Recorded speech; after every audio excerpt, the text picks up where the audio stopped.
Hi folks, Canadian Prepper here. I got some really important information you're not going to hear anywhere else, and I have to share with you from some inside sources.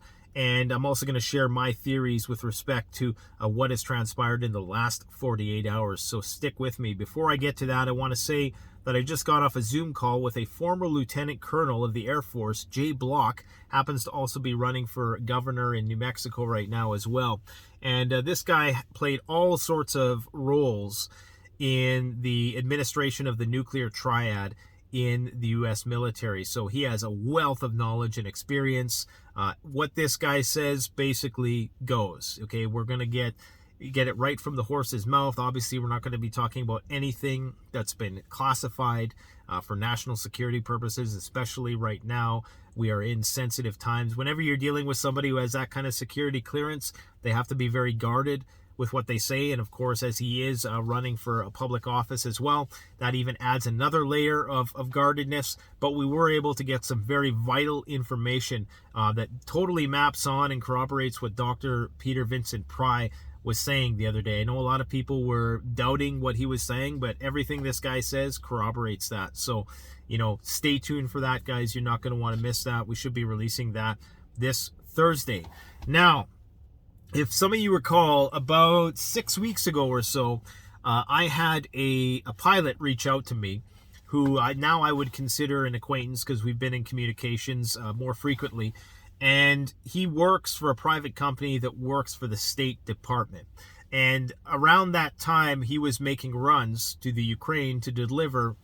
We all know what he was delivering, okay? He was delivering weapon systems.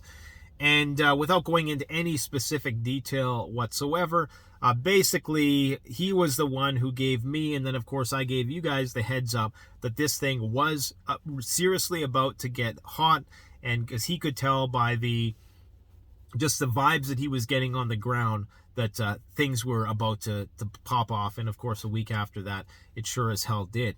Now, he's recently sent me some messages. I can't show you all the images that he sent, but he's recently been on flights to Poland, and that's probably Biden's vehicle right there, because he was recently in Poland.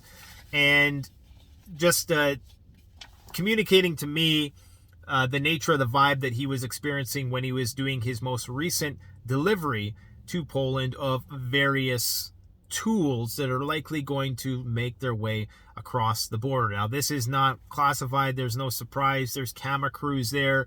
The whole thing is, how is that stuff going to get across the border? That's when you start getting into security-related issues, right? Because, of course, in getting the stuff over the border, that's where things are going to potentially escalate. We know that Poland is on the fence in terms of how much they're willing to intervene, but you can see at the airport where he dropped this stuff off, okay, there's missile defense batteries, surface-to-air missiles lined up there. So that's how deadly serious this is. Now, I'm not sure if that's more because of Biden was there or what the case might be, but it is deadly serious. And I have pictures of the actual payload that he was delivering. I can tell you it is what it is. I'm not going to actually show you the pictures because I don't want to jeopardize his anonymity one bit. But he's basically telling me that he's getting very similar vibes to what he got 2 weeks prior to that military, to when things really took off in the Ukraine in terms of, just the military presence and the tension that was in the air.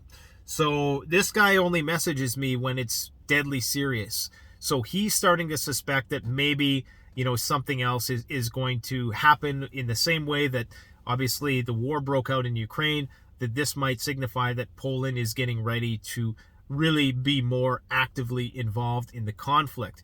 Now, before I give you my theory with respect to what's going on with this Zelensky declaring that they might want to do neutrality and this whole Russian re-strategizing their offensive, supposedly, I'm going to give you my theory on that in just a minute. But before I do that, I want to share another email that I received. And this is very important for people to understand. I got to drive this point home, and I'm going to explain that right after I read you this email. So this is from somebody who works with the Canadian military. So I work with the Canadian military, privy to time-sensitive information. I have the following. been following you, which is now public knowledge and not against any rules breaking laws. It's opinion based. The Navy, the information that he is providing me is public knowledge. It's not breaking any laws, okay? But he's going to throw in his opinion as well. The Navy recently deployed a second ship to Europe and the Mediterranean. Those are Canadian ships, the HMCS Montreal and the HMCS Halifax. Now, the rub is that the second ship was decided long before it was publicly announced, 2 months, maybe more. At first, I was surprised by the schedule change, but as most people in the military, I didn't put much thought or question the decision. I can't remember the last time 2 units were in the same or near operating area, especially considering the state of the Navy's units and personnel. I feel off by this. Decisions made months ago, even before the Russian buildup on the Ukrainian border. I'm not paranoid, I only deal in ideas and facts, but something is rotten in Denmark. And for any of you who've been watching this channel in the last few weeks, we were getting messages about military movements and buildups from around the world long before this thing actually took off. And that should tell you something. That should tell you that the intelligence agencies around the world are probably a month, if not a couple months ahead of us in terms of what is actually going to transpire on the ground. And that should worry people. Now, in this instance, with respect to Ukraine, they give us a bit of a heads up for whatever reason. We could speculate as to the reasons why, but in this case, they gave Ukraine the heads up. They were like, Russia's going to invade. Russia's going to invade. Zelensky was like, nah, they're not going to invade. Within 24 hours, he was putting guns in the hands of old ladies, hoping that they would hold off the country. Hold off the Russians, I should say.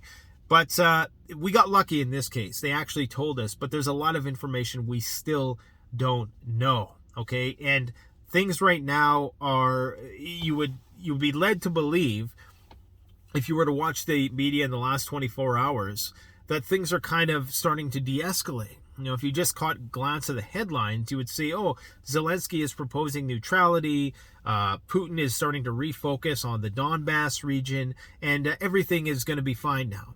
But I would exercise extreme caution with that, namely because the Russian strategy right now they could have actually reached, I'll give you my theory as to what's actually going on in the ground, okay?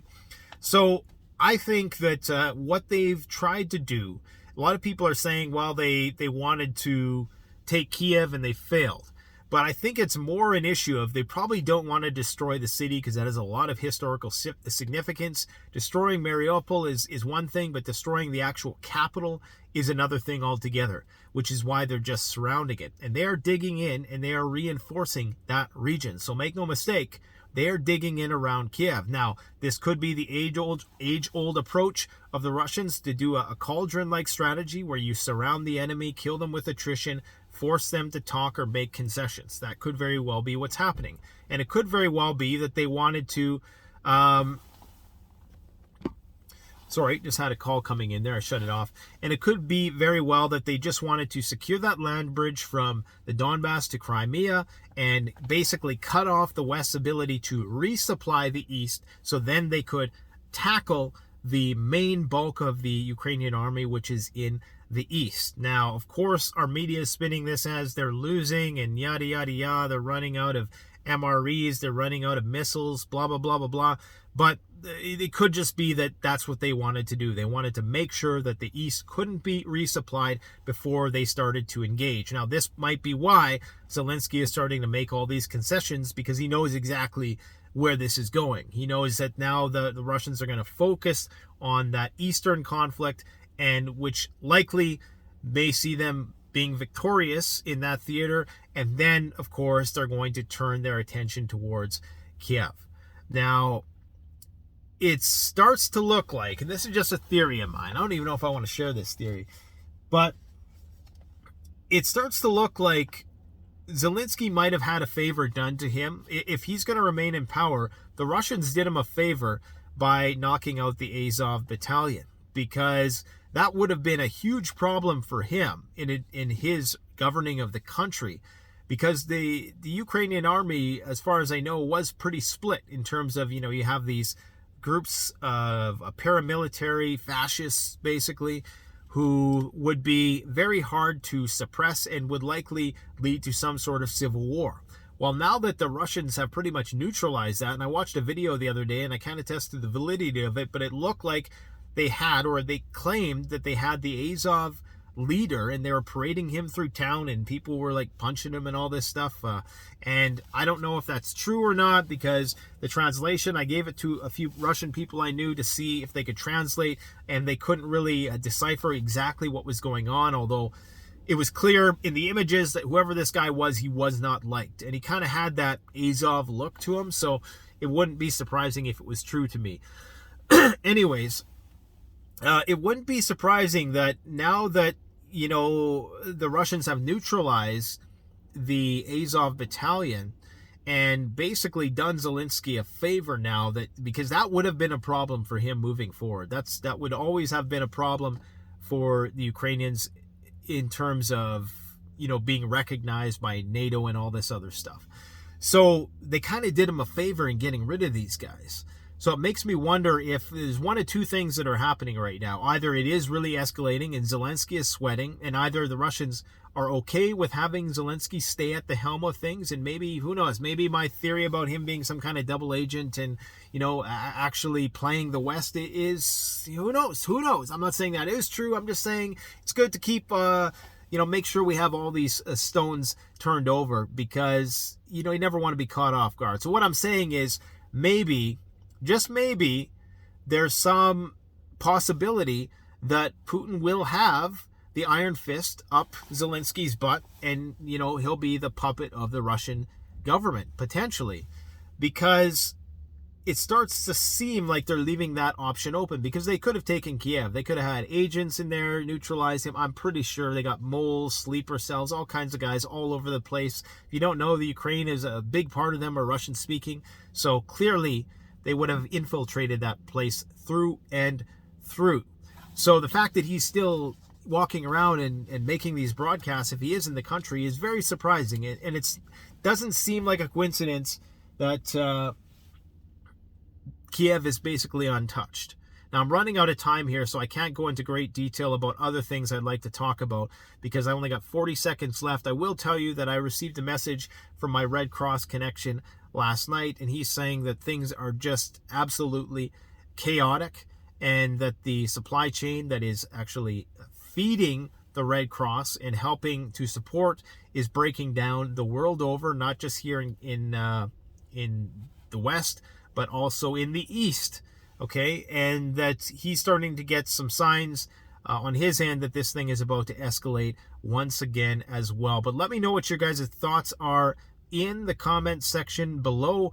I'm thinking that we're at sort of a point here where this could get really, really bad, or we may well see some weird twist and turn in the narrative in the coming days. Let me know what you think in the comment section below. Thanks for watching. Canadian Prepper out.